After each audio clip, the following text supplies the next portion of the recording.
want you to imagine being born into show business. Our next guest is the son of the Cowardly Lion from The Wizard of Oz, but he is known more for his work he does behind the stage as a theater critic for The New Yorker magazine. Please welcome to the show, John Lahr, and it's so great to have you here. Welcome back. Nice to be here. I know you're a fan of Denver, which is nice. I am. I taught out here at Colorado College in the 80s a little bit. Isn't and that have friends out here. Yeah. Isn't that interesting? You're the longest serving senior drama critic in The New Yorker's history. I know. It's 21 years. Congrats. That's a very special job. Tell me how unique it is. Oh, well, The New Yorker, which started in 1925, has only had about 10 critics. And it's unique because of the magazine. The magazine, you know, the fact-checking, the editors, the access of the magazine is unique. Every word is fact-checked. Everything you read is accurate. And it's got this glamorous pedigree. All these great American writers of the early part of the 20th century, and even now, I mean, you name it, Woody Allen, Robert Benchley. Does it ever make you nervous when you have to critique those people? No, I don't have to critique them. They wrote for The New Yorker. Okay, okay. I was like, whoa, wait a minute here. No, it doesn't. You know, I was hired to write from the inside and to know the theater people. I've written plays, and part of what I do is to try to bring the reader closer to the event. I'm now no longer the drama critic.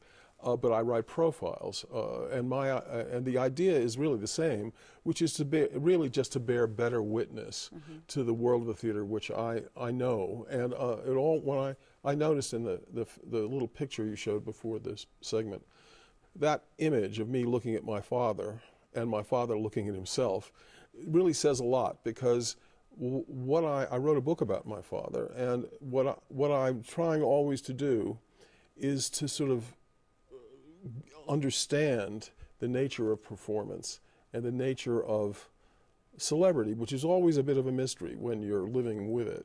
And that's the picture right there that you're talking about? That's right. That is the relationship. My goodness. And just to think that you were brought up that way, it was almost the norm in your life, but still so intriguing.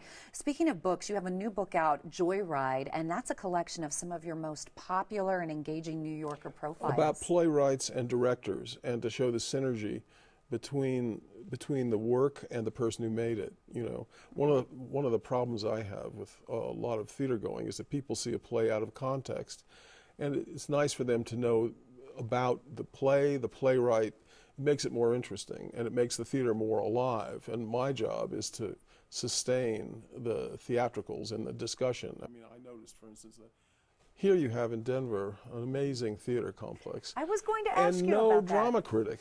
Well, that makes no sense. Right. I mean, in other words, that can't be. I'm not so interested in, you know, saying this is good or bad. You have to. But I'm interested in interpreting the plays. What do they mean, and how does it work? And don't you think there's a difference when you're critiquing a play and then just being downright mean? There's a huge difference, right? No, well, you see, that's not, in my view, criticism. That's reviewing. And anybody who is mean has never made anything. The first thing you learn, if you should know about criticism, is it's a life without risk. And people who write books, make plays, act in them, are really committing their life in a wholly different way. And if you've actually written something, you have to find a language that can be discerning, but not annihilating. I agree, totally agree. I want to go back to you speaking of your father who played the Cowardly Lion. There's a great picture of him. I mean, just legendary. Everyone remembers that movie. How interesting was it for you growing up in show business like that? Well, you know, it was our life. Dad also premiered Waiting for Godot on Broadway, starred with Ethel Merman in Du Barry Was a Lady. You know, he did a lot of other things. It was raffish because all my other friends' parents were businessmen, and you know, you learned. You just took it for granted. I never thought, for instance, that my childhood and my upbringing would be of any use to me growing up. I never thought of it. It was just our world, you know. Do you think he influenced your writing overall? Oh, you know what, he did influence me in certain ways. You saw you understood the degree of obsession and the energy and focus you needed to be excellent, and he was a genius in his own way.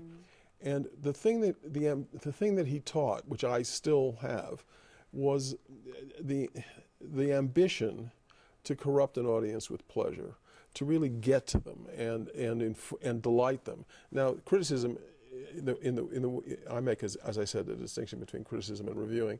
Criticism is a literary performance, and so in that sense, you're an entertainer with ideas and words, and that lives in me.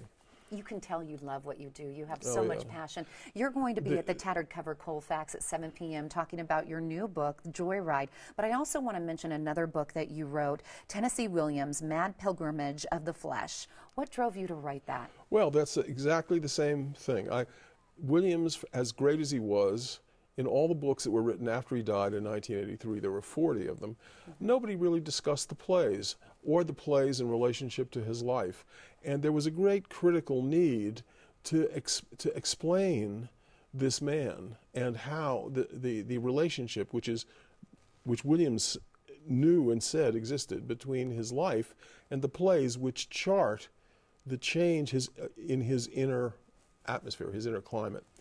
And the book, which won the National Critics Book Award, Book Circle Award, really filled a need that he was dismissed in the latter part of his life, and the nature of criticism is to keep coming back to these people, these important defining people.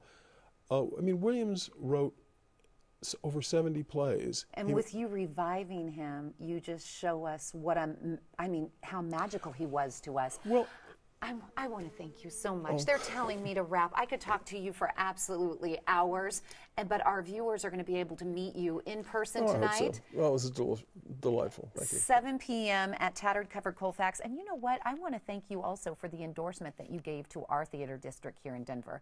That was wonderful. Okay. Very appreciative. Again, if you want to check it out, Tennessee Williams, Mad Pilgrimage of the Flesh, and Joyride, you can find it online or in any local bookstore. Tonight, again, meet John at the Tattered Cover on Colfax. He'll be there at 7 p.m. Stop by, say hi. He has so many wonderful stories to share, and the books are absolutely amazing.